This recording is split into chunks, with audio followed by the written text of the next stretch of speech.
Hi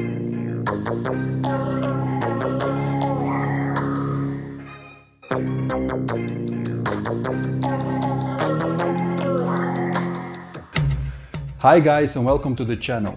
To learn a new language, you need to understand how to form a sentence. A sentence is a set of words. So before you can form a sentence, you need to understand what do the words mean and how do I use them. This is no different for film language. Before we can shoot a scene, we need to understand the shot types. Thankfully, there are much fewer shot types to learn than there are words in an actual language. Before we begin, I want you to know that this is a 3-part video. So make sure to check out part 2 and 3 when they drop. Most of the time we film people, but I decided to use this drawing mannequin for illustration because it's easier to show the framing more precisely. But don't worry, I will be showing real movie examples for all shot types as well to cover all the bases. We'll start with the most basic ones first.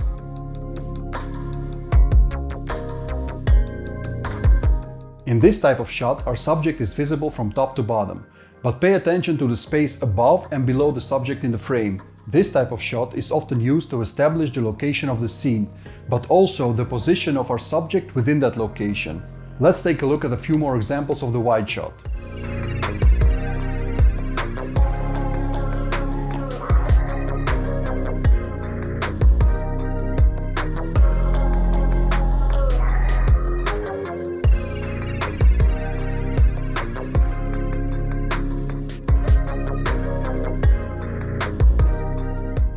Just like in the wide shot, our subject is fully visible from head to toe, only this time there is hardly any room on top or the bottom. Our subject is filling the frame. This type of shot is more focused on the subject's body language and movement.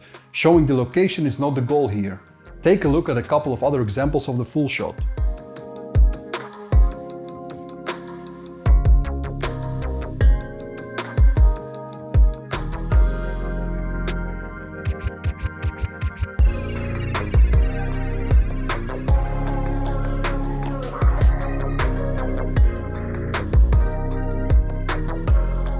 In the medium shot, we only see the top half of our subject. This is the most common type of shot used in movies. This is a very versatile shot because we are close enough to see some of the subject's facial expressions, but also far enough to see some of the body language, at least from the top half of the body. We can also see some of the background and the location, and if the subject starts moving, he won't leave the frame immediately.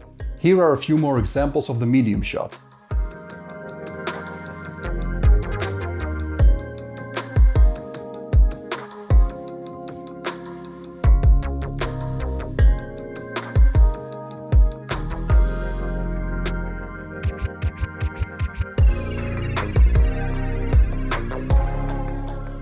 The close-up shows us the subject's entire head, including the hair, to slightly below the chin.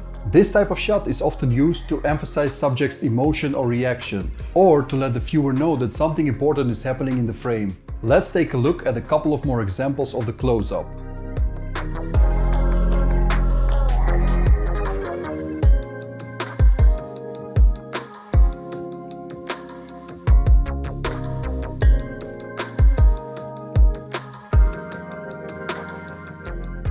Now, only with these 4 shot types you already have enough arsenal to tell a full story using visual language. Now, even though we are far from done, I wanted to start with these 4 because each other shot type is either a variant or a combination of the 4 we just covered. Let me show you what I mean.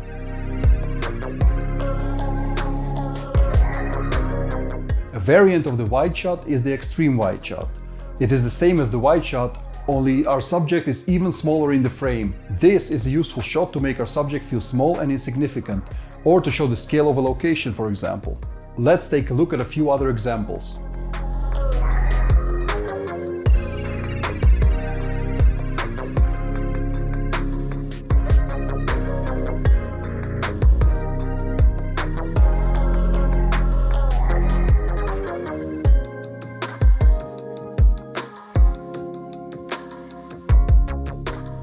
Well, if we can go wider, why not closer? For this example, we will be using this lovely lady. Now you might ask yourself, dude, why do you have this? Trust me guys, I will explain it in a later video, but for now, just bear with me, okay? So the extreme close-up is a variation of the close-up that emphasizes a detail or details on the subject's face. It can be used to show emotion or tears, or the dilation of the pupils, for example. Let's take a look at a couple of extreme close-ups.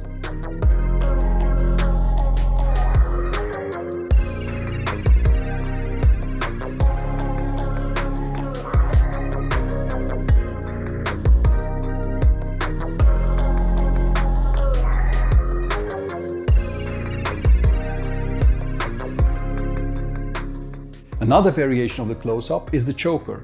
And no, I'm not talking about the female necklace. The choker focuses primarily on the face. The frame starts slightly above the eyebrows and ends slightly below the mouth. It's somewhere in between the close-up and the extreme close-up. The choker has the same function as the close-up, but with even more emphasis. Let's take a look at a couple of examples.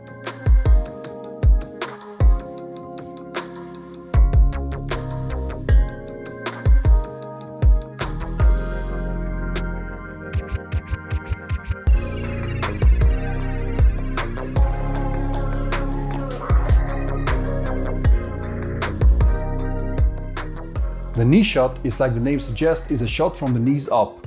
Now this is where the mannequin comes in handy. You can clearly see where the knees are. The knee shot sits in between the full shot and the medium shot. It is a useful shot when the lower leg area is not important for the story and the subject has also some freedom of movement. Not to mention the fact that the body language is also very visible in this type of shot. Here are a few examples.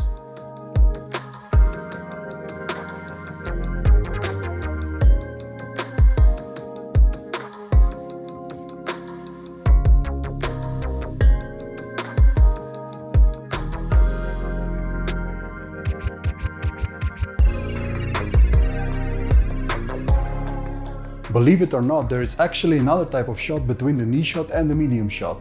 It is slightly wider than the medium shot, just wide enough to show off the pistol that the cowboys used to carry. This shot originates from the old western movies. It has the same purpose as the medium shot, only difference, the pistol has to be in the frame. Here are some examples.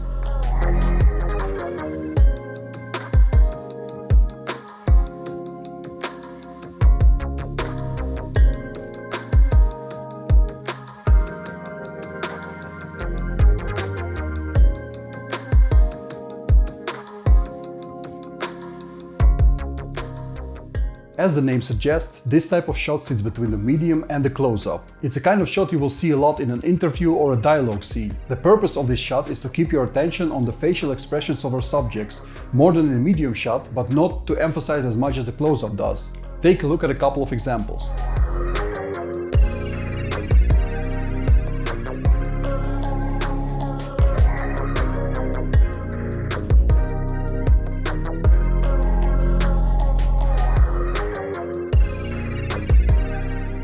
Now let's walk through all of them in order from wide to close.